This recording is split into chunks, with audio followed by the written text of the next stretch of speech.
No one expected that a man wearing a German officer's uniform and a party badge would one day defy everything he had sworn to serve. No one could believe that. Among those who profited from the war, there would be someone willing to risk everything to save others. The story of Oskar Schindler is a story of an unexpected awakening of conscience amid darkness, a time when compassion was weakness and humanity itself was considered a crime. In September 1939, as Germany invaded Poland, a young businessman named Oskar Schindler arrived in Kraków. He was not an idealist, not a fighter, and certainly not a savior. He was a pragmatist, ambitious, charming, and eager for success. Joining the National Socialist Party, he quickly built connections within the military and political hierarchy.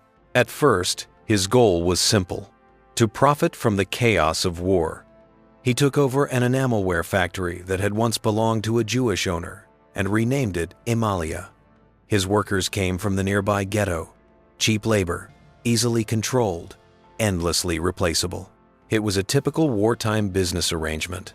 At first, Schindler gave little thought to the fate of his workers.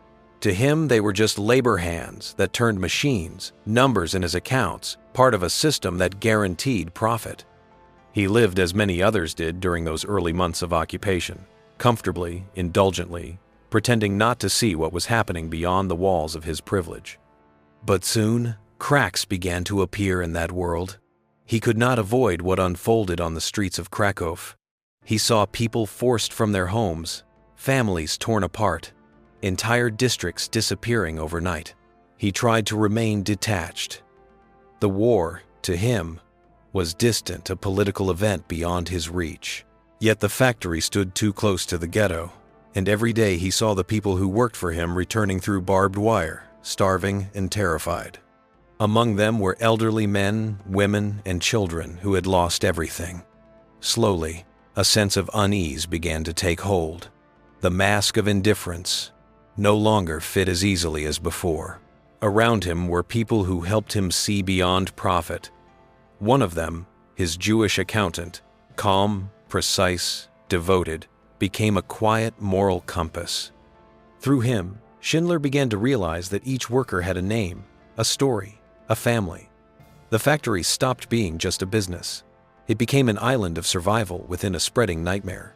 Cautiously, he began to act. He issued work permits, identity papers that declared individuals essential to production. On the surface, these were routine documents, but for those who held them, they meant life. He used his influence to negotiate with officers, bribing inspectors and officials when necessary. While others carried out orders, he constructed a system of quiet resistance, hidden behind ledgers and contracts. To outsiders, nothing seemed unusual. Schindler remained the same cheerful businessman, generous with his money, known for his lavish dinners and expensive cigars. He cultivated an image of loyalty and success, a man who knew how to navigate power, but behind the smile, he had already changed. By the end of 1941, his factory had become more than a workplace. For many Jews, it was the last refuge left. People came seeking employment not for wages, but for protection. Rumors spread through the ghetto that working for Schindler meant safety. He accepted as many as he could, adding names whenever possible.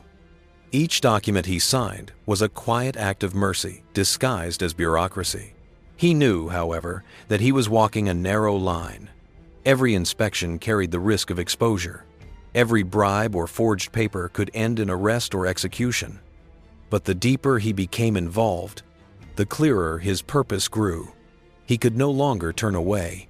To stop would be to betray the people who had already begun to trust him. Kraków itself was changing. In 1943, the liquidation of the ghetto began. Schindler watched from a distance as columns of people were forced through the streets, as gunfire echoed between the buildings, as entire families vanished. The city he once knew dissolved into terror. After that day, he understood that his role had changed forever. He could no longer be just a businessman, he had to become a protector. From that moment, the factory ceased to be a company. It became a shelter. Schindler spent his own fortune bribing officials, purchasing supplies, and securing the safety of his workers. He organized food deliveries, medical help, and clothing. For the authorities, he hosted banquets and offered gifts to maintain appearances. His friends laughed behind his back, calling him reckless. But he pressed on quietly, deliberately, without seeking glory. The story of Oskar Schindler began as the story of a man chasing profit, but it soon turned into a story of defiance. He did not become a hero overnight. He simply reached the point where indifference was no longer possible. His transformation had begun, though the world around him remained unchanged. And within the sound of marching boots and factory machines, a legend was taking shape. The story of a man who dared to be human in a world where humanity had become forbidden. By the middle of 1943, Oskar Schindler's transformation was no longer reversible. What had started as a calculated business decision had become a mission that defied logic, politics, and even survival. His factory in Krakow had turned into a fragile sanctuary, a place where those who had lost everything could still find a reason to live. Outside its walls, the machinery of destruction continued without pause. Inside, Schindler fought an invisible battle against the system that had made him powerful. The liquidation of the Krakow ghetto had changed everything. Streets once filled with life were now silent and empty. Those who survived the brutal operation were moved to the nearby Plazov labor camp, a place where cruelty was systematic and death routine. The camp was commanded by Amon Goth, a man whose unpredictable violence instilled fear in everyone. From the windows of his villa, Goth could oversee the entire camp, and for him, human life was of no consequence. Schindler's factory, Emalia, continued to operate under strict military supervision. Every worker there was supposed to be registered through Plazov. Schindler understood what that meant. His people were now part of the camp system, under the authority of men capable of ending their lives at any moment. He had to act fast to protect them. Using his charm and resources, he established a connection with Goeth, exploiting the commander's greed and vanity. Lavish gifts, fine food, expensive liquor, these became Schindler's weapons. Through them, he negotiated permissions, favors, and exemptions. His primary goal was to separate his workers from the control of the camp. He proposed creating a subcamp directly beside his factory, arguing that it would increase production efficiency. The request was approved not because anyone cared about efficiency, but because Schindler made it profitable for the right people. Soon, fences were built around the factory grounds, and within them stood barracks that housed hundreds of his Jewish workers. For the first time in years, they were no longer forced to return to Plazov each night. Within those fences, they found a fragile safety. Life inside this subcamp was still harsh, but compared to the horrors of the outside world, it was a haven. Food was scarce but steady. Gods, though present, were restrained by Schindler's authority and his constant vigilance. He ensured that his workers were protected from random selections and punishments. Under his roof, the rhythm of the machines became the rhythm of survival. Every day they worked, every list of names approved by the authorities meant one more day alive. As months passed, Schindler's deception deepened. Officially, his factory was a productive arm of the German war effort. In truth, its output had little impact. Many of the items produced were flawed or unusable, a deliberate act of sabotage hidden within the bureaucratic fog of wartime production. His workers knew the risk of discovery, but Schindler's confidence and careful manipulation of records kept suspicion away. By 1944, however, the tide of war had shifted. The Soviet army was advancing from the east, and panic began to spread among the German command. Orders were given to dismantle camps and transfer prisoners deeper into occupied territory. Plazov was scheduled for liquidation, and its prisoners were to be sent to Auschwitz. For Schindler, it was the moment he had feared most. Everything he had built could vanish in a single transport order. He decided to act before that happened. Using every connection he had, he petitioned to relocate his factory to Brunlitz, in the Sudetenland, a region considered safer and still within German control. The move would, he claimed, allow continued production for the army. But his real motive was clear: to move his workers away from the path of death. The relocation required official approval and, more importantly, a detailed record of workers who would be transferred to the new facility. Compiling this list became an act of salvation disguised as paperwork. Schindler and his trusted associates worked day and night, carefully selecting names. They knew that every name added meant a life saved, while every omission could mean death. In the end, the list contained more than 1,000 names, men, women, and even children, all marked as essential workers. It was a fragile victory. When the transport began, disaster struck. The train carrying the men arrived safely at Brunlitz, but the one carrying the women and children was sent to Auschwitz by mistake. When Schindler learned what had happened, he acted immediately. Risking arrest, he traveled there himself, bribing officials, negotiating with camp administrators, and pleading for their release. It took days, but eventually the women arrived in Brunlitz, weak, starving, yet alive. It was one of the rare moments when determination triumphed over the machinery of extermination. By the time the factory resumed operation, Schindler was nearly ruined. His wealth had been spent on bribes, supplies, and transportation. He was living entirely for his mission now. The new factory, officially producing munitions, never supplied a single functional weapon. Each defective bullet that rolled off the line was a small act of resistance, a symbol of defiance, wrapped in silence.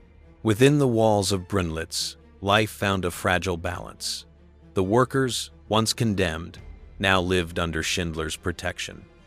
They knew that outside the barbed wire, the war was consuming everything. But inside there was order, food, and a sense of shared purpose. Schindler's presence became something more than authority, it was hope itself. He understood the cost of what he was doing. His money was gone, his status as a respected businessman destroyed, and his loyalty to the Reich all but severed. But his conscience had become unshakable. Every day he woke with a single purpose: to keep these people alive until the war ended. He could not stop the collapse of nations, but within the small world he had built, he could still preserve life. And so, hidden behind the facade of a factory, amid the roar of machines and the lies of bureaucracy, Oskar Schindler created something almost unimaginable, a list that meant life. By the spring of 1945, the German war machine was collapsing from within. The Allied armies were advancing from the west, while the Soviet troops were closing in from the east. The Reich, once believed to be invincible, was dissolving into chaos and fear. In the quiet Moravian town of Brunlitz, Oskar Schindler's factory still operated under the fading illusion of purpose. Officially, it was a munitions plant producing artillery shells for the army. In truth, not a single working shell had left its gates in months. Within those walls lived more than 1,000 Jewish men and women, survivors of the Krakow ghetto, Plaszow, and Auschwitz. For them, the sound of machinery was no longer the sound of war, but of life continuing against all odds. They knew that outside the fences, the world was burning, yet inside there was order, food, and a fragile sense of safety. Schindler had built an island of survival, sustained entirely by his will and deception. By that time, his fortune had vanished. Every bribe, every shipment of food or medicine, every forged document had drained his resources. He lived from day to day, trading whatever he could to keep his workers alive. Still, he refused to abandon them. As German troops retreated and panic spread, the SS began destroying evidence of their crimes, burning files, demolishing camps, executing prisoners who might testify. Schindler knew that if Brunlitz was discovered to be harboring hundreds of Jews, everyone there could be killed in a single night. He and his wife Emily faced the danger head-on. Together, They distributed their last possessions among the guards: watches, jewelry, liquor, anything of value that could buy one more day of protection. They bribed the camp commandant to keep soldiers from interfering, claiming that their workers were producing vital materials for the army. Emily organized makeshift hospitals and kitchens, tending to the sick and exhausted. The factory became less a workplace and more a fragile refuge, suspended between war and liberation. In those final days, rumors of surrender spread rapidly. Soldiers deserted, radio signals went silent, and trains stopped running. The structure of authority that had ruled through fear was disintegrating. For Schindler, the danger grew sharper. Without orders from Berlin, the guards could act unpredictably. A single command from a desperate officer could destroy everything he had fought for. On the 7th of May, 1945, Schindler received confirmation that Germany would surrender. He gathered his workers in the main hall of the factory, a space that had witnessed both fear and endurance. Exhausted and pale, he told them that the war was over, that they were now free. For a long moment, no one spoke. Then a quiet murmur filled the room, not celebration, but the sound of people who had forgotten how to imagine freedom. That night, Schindler and Emily prepared to leave. Although he had saved more than 1,000 lives, he remained a member of the Nazi Party in the eyes of the world, a man wearing the uniform of the enemy. Staying meant arrest or execution. His workers understood this and, in return, prepared a letter of testimony declaring that he was not a criminal, but their protector. They signed it by the hundreds and handed it to him along with a small ring, melted from a gold dental crown. Inside were engraved the words from the Talmud: "Whoever saves one life saves the world entire." Before dawn, Schindler and Emily departed quietly. Behind them, the factory stood silent, its machines finally at rest. Hours later, Soviet forces reached Brunlitz. They found the workers alive, the camp intact, and the guards gone. For the Red Army soldiers, it was a rare sight, a camp that had not ended in death. For the survivors, it was the first morning of a new life. After the war, Schindler's world changed completely. He and Emily fled west, eventually reaching the American-controlled zone. In the following years, they emigrated to Argentina, seeking peace and anonymity. There, Schindler tried to rebuild his life through small businesses, but none succeeded. The man who had once entertained officers and dined with generals now struggled to pay for food. Yet, he never expressed regret for what he had done. He often said that saving his workers had given his life its only real meaning. His former workers, now scattered across Europe, Israel, and the Americas, never forgot him. They sent letters, raised funds, and visited him when they could. Many called themselves Schindler Juden, Schindler's Jews, a title they carried with pride. In Israel, he was received as a hero. For them, his name meant survival, proof that compassion could exist even in the darkest time in history. By the 1952nd, Schindler returned to Germany. He lived simply, supported by small donations from the people he had saved.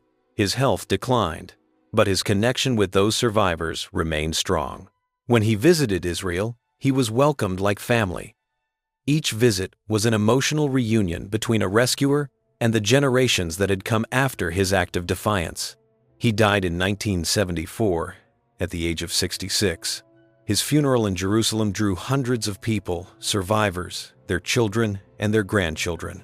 He was buried on Mount Zion, the only member of the Nazi Party ever to be honored with a grave in that land.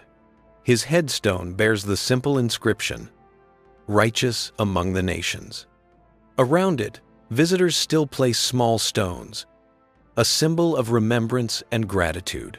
Oskar Schindler's story remains one of the most striking examples of how conscience can survive in the face of evil. He was not born a hero. He was ambitious, flawed, and often uncertain. Yet when faced with horror, he made the choice to resist it in the only way he could, by saving lives. His actions did not end the war or change its outcome, but they restored hope to those who had lost it. Historians continue to debate his motives. Some see guilt, others compassion, others a sense of duty that grew stronger than fear. Whatever the reason, his deeds stand as undeniable proof that one individual can make a difference even within a system built on destruction. When obedience was rewarded, he chose defiance. When profit demanded silence, he chose sacrifice. Today, his name has become synonymous with moral courage. It reminds the world that humanity can exist even where it seems impossible. His factory no longer stands, but its memory endures as a symbol of light within darkness, of conscience within tyranny, and of life triumphing quietly over death.